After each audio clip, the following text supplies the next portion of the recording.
विधानसभा चुनाव में निराशाजनक प्रदर्शन करने के बाद जेडीयू ने एक तरफ जहां संगठनात्मक स्तर पर बड़े बदलाव किए हैं, वहीं अब पार्टी ने एक नया प्रयोग किया है।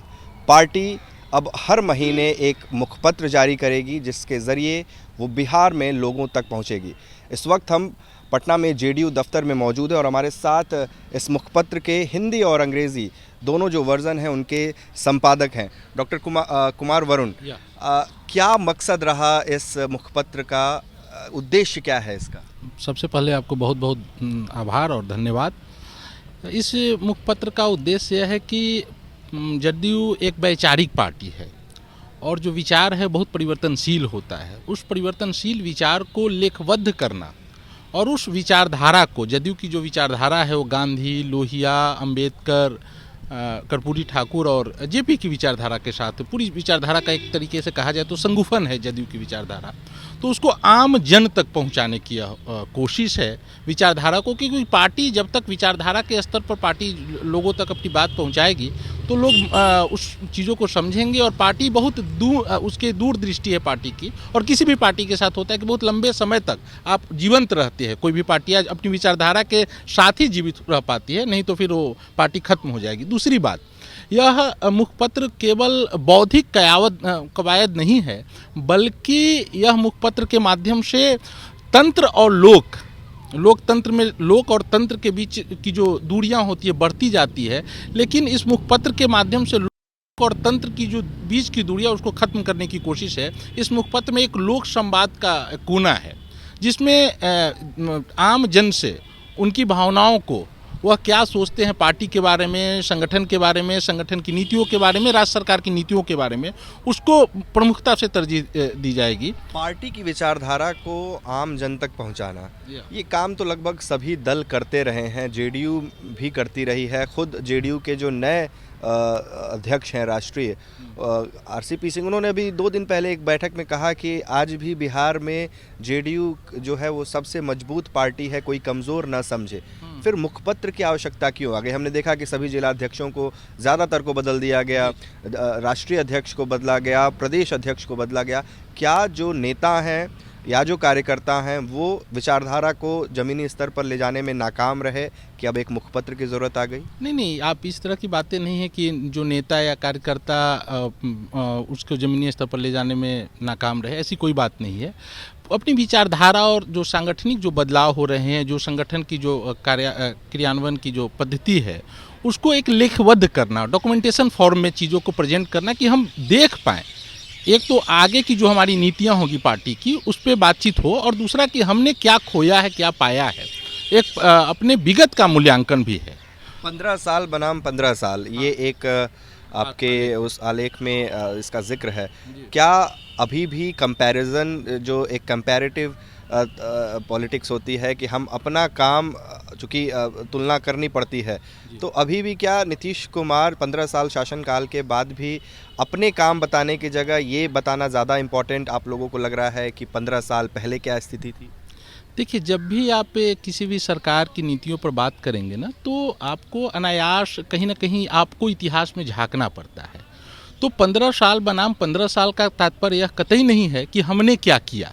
इसका तात्पर्य यह है कि हम अपने इतिहास को भी देखें, और इतिहास पे बार बार जाने की कवायद लगातार चलते रहती है। वह जीवन के साथ भी और पार्टी के साथ, संगठन के साथ हर जगह चलती है। तो 15 साल में बहुत से काम हुए हैं और लगातार पार्टी और संगठन में काम हो रहे हैं और राज्य स्तर पर भी काम हो रहे हैं। और नीतीश जी लगातार हमारे नेता हैं, और सबसे बड़ी बात है कि वो विचारधारा के नेता हैं। वह यहाँ कोई वंशवाद नाम की कोई चीज़ें नहीं है। तो कभी भी लोकतंत्र में जो वंशवाद की जो परंपरा है उसको तोड़ने की कोशिश है इस मुखपत्र के माध्यम से भी, और 15 साल बनाम 15 साल के माध्यम से। ये मुखपत्र अंग्रेजी में भी छपेगा, जिसके संपादक हैं डॉक्टर कुमार विमलेंदु जी। कितने लोग बिहार में पढ़ेंगे अंग्रेजी? ये सबसे पहले तो मैं आपको धन्यवाद कहता हूँ कि आपने एक बड़ा वाजिब सा सवाल पूछा है कि कितने लोग पढ़ेंगे अंग्रेज़ी। ये एक बहुत बड़ा मिसकंसेप्शन है कि यहाँ के लोगों को अंग्रेज़ी नहीं आती, या ऐसा रिपीटेड रिप्रेजेंटेशंस हमारी फिल्मों में और हमारे टेली सीरियल्स में दिखाया जाता रहा है।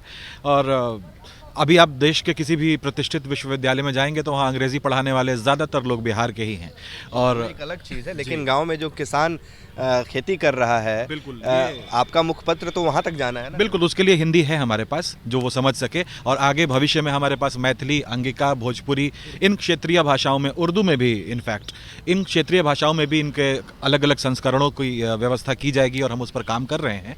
अंग्रेज़ी इसलिए क्योंकि अंग्रेज़ी बोलने वाला भी एक क्लास है, अंग्रेज़ी भी लोग समझते हैं, और विद्यार्थियों के बीच जो कि अलग अलग विषय पढ़ रहे हैं वो अंग्रेज़ी में ही चीज़ों को ग्राह्य उनको ज़्यादा लगती हैं, क्लिष्ट हिंदी नहीं समझ पाते हैं। तो कोई भाषा का स्तर छूट ना जाए, अंग्रेजी और हिंदी दोनों ही भाषाओं के पढ़ने वाले लोग हैं, यहाँ पर रहे हैं और दोनों के अच्छे रचने वाले भी रहे हैं, तो सब तरफ हम पहुँच सकें इसके लिए उसकी पहुँच व्यापक हो, इसके लिए अंग्रेजी हिंदी दोनों में। बतौर संपादक आपका क्या टारगेट है? सिर्फ बिहार में आप अपनी ऑडियंस बनाना चाहते हैं, रीडर्स बनाना चाहते हैं, या फिर बिहार के बाहर देश के दूसरे हिस्सों में भी आप नीतीश कुमार के कामों को ले जाने की सोच रख रहे हैं? जी बिल्कुल, जैसा कि हमने बताया आपको, और ये अंतर स्पष्ट होना चाहिए कि ये कोई पत्रिका नहीं है, ये कोई अखबार नहीं है, ये मुखपत्र है। और मुखपत्र यानी कि माउथपीस जिसको अंग्रेजी में कहते हैं, ये पार्टी के कार्यों को या पार्टी के द्वारा पहले से जो चीज़ें की गई हैं या जो अब हो रही हैं उनको डॉक्यूमेंटेड फॉर्म में लोगों तक पहुंचा पाने की कवायद। और बेशक पार्टी का कद जैसे जैसे और बड़ा होता जाएगा, पार्टी अभी भी बहुत बड़ी है और अच्छी है और बहुत सशक्त है, लेकिन ये जैसे जैसे बढ़ती जाएगी और जैसे जैसे बड़ा होता जाएगा तो हमारी ज़रूरतें भी बढ़ेंगी कि हम लोगों को अवगत कराएं कि हमने क्या क्या किया है। तो उस समय के बारे में सोचकर भी हमने इसको अंग्रेज़ी में रखा, ताकि बाकी जगहों पे जहाँ पर हिंदी या बाकी भाषाएं ग्राह्य नहीं है वहाँ अंग्रेजी में पढ़कर लोग इसको समझ सकें। बिहार की राजनीति में ऐसा पहली बार हो रहा है कि कोई राजनीतिक दल अपना मुखपत्र ला रही है। आखिर ये बदलाव क्यों, ये नया प्रयोग क्यों नीतीश कुमार को करना पड़ रहा है? इसे प्रयोग ना कहें, ये चलन है और हमेशा से रहा है। और जितने पढ़ने लिखने वाले लोग हैं, जो पॉलिटिकल साइंस के विद्यार्थी हैं या बाकी दुनिया में हर तरफ ये चीज़ें हो चुकी हैं, या हमारे लेफ्ट में भी आप देखें, उनकी बड़ी अच्छी बात है कि CPIM के अपने अखबार होते हैं। और कलकत्ता आप जाएंगे देखेंगे उनका एक कॉमन नोटिस बोर्ड होता है जो रिक्शा स्टैंड्स और बस स्टैंड्स में लगा होता है, जहाँ वो अपने अखबार चिपका कर जाते हैं और उनके सारे लोग, वो अनसेड एग्रीमेंट होता है कि वो सब उसके सब्सक्रिप्शन को लेंगे। तो ये बात है कि वो तो अखबार तो, लेकिन नीतीश कुमार ही हैं जो हर मंच से ये कहते रहे हैं कि वो बोलने से ज़्यादा करने में विश्वास रखते हैं। बिल्कुल। तो ये जो मुखपत्र वाली चीज़ है, ये तो बोलने वाली चीज़ हुई। इस विषय में आपसे एक चीज़ कहना चाहूँगा कि कभी कभी चीज़ों को आंतरिक और बाह्य यानी इंटरनल और एक्सटर्नल दो तरीके से बदलना पड़ता है। एंड एक बड़ी अच्छी सेइंग है अंग्रेजी में कि a good thing if done and not told that goes stale. तो अगर आपने किया है तो वो पता होना चाहिए कि ये हुआ है। तो वो शिकायत नीतीश कुमार की रही है। चुनाव के बाद उन्होंने कई मीटिंग्स में ये जिक्र किया कि आप लोगों में किसी स्तर पर ये चूक हुई कि जो हमने काम किया वो ज़मीनी स्तर पर नहीं जा सका, या फिर एक भ्रम की स्थिति पैदा की गई। आप लोगों का जो मुखपत्र है, अगर मैं इसको कंपेयर करूं महाराष्ट्र में शिवसेना के मुखपत्र से, उससे किस तरीके से अलग होने वाला है, या फिर वो उसी तरीके का मुखपत्र होने वाला है जहां वो एक गठबंधन में रहते हैं बतौर पार्टी, लेकिन उनका मुखपत्र कुछ ऐसा कहता है जो हलचल पैदा करता है? तो क्या हम ये जो आपका JDU का जो मुखपत्र है उसमें भी ऐसी हम स्थिति देखेंगे? देखिए, JDU का जो मुखपत्र है ना, इस पे दो बातें मैं आपको और ऐड ऑन करना चाहता हूँ। इन्होंने बताया कि आखिर आपने पूछा कि अंग्रेजी में क्यों, पहले उसका जवाब मैं देना चाहता हूँ कि हमारी पार्टी का विस्तार, एक्सपेंशन अभी नागालैंड में भी हमारे MLA हैं, और मैं नागालैंड में विगत कुछ दिनों में लगभग 4-5 साल में रहा भी हूँ। तो वहाँ as a connecting language English है। तो नागालैंड में हम कैसे पहुँचे? हिंदी से वहाँ हिंदी लोग जानते ही नहीं है। नागालैंड और बाकी नॉर्थ ईस्ट के जो भी राज्य हैं, तो वहाँ पहुँचने के लिए हमें अंग्रेजी की भी ज़रूरत थी। दूसरी बात आप जो करें कि बाकी हम अपनी विचारधारा को लेकर चल रहे हैं। हम बाकी सरकार किस तरीके से चल रही है इस पर मैं बात नहीं करना हूँ। हमारी पार्टी की जो विचारधारा है वह गांधी और अंबेडकर सभी लोगों की जो मिश्रित एक विचारधारा है, उस विचारधारा को हम आम जन तक पहुंचाने की हमारी कोशिश होगी, और पूरी तरह से पार्टी के स्टैंड को क्लियर करेगा। यह सरकार की बात, सरकार के स्टैंड को तो बाद में क्लियर करेगा, लेकिन पहले पार्टी के स्टैंड को क्लियर करेगा। शिवसेना जो सामना करते हैं, सामना निकालते हैं, वो आप अगर पढ़ेंगे उनके बारे में, और आप जानते भी होंगे, आप लोग तो पढ़ते रहते हैं, तो सामना मुखपत्र होने के नाते उसकी बहुत बड़ी भूमिका रही है शिवसेना को एक स्टेचर देने में एज अ पॉलिटिकल पार्टी। वही सवाल किया कि क्या वो भूमिका आपका जो मुखपत्र आ रहा है ये पार्टी के लिए होने जा रहा है क्या?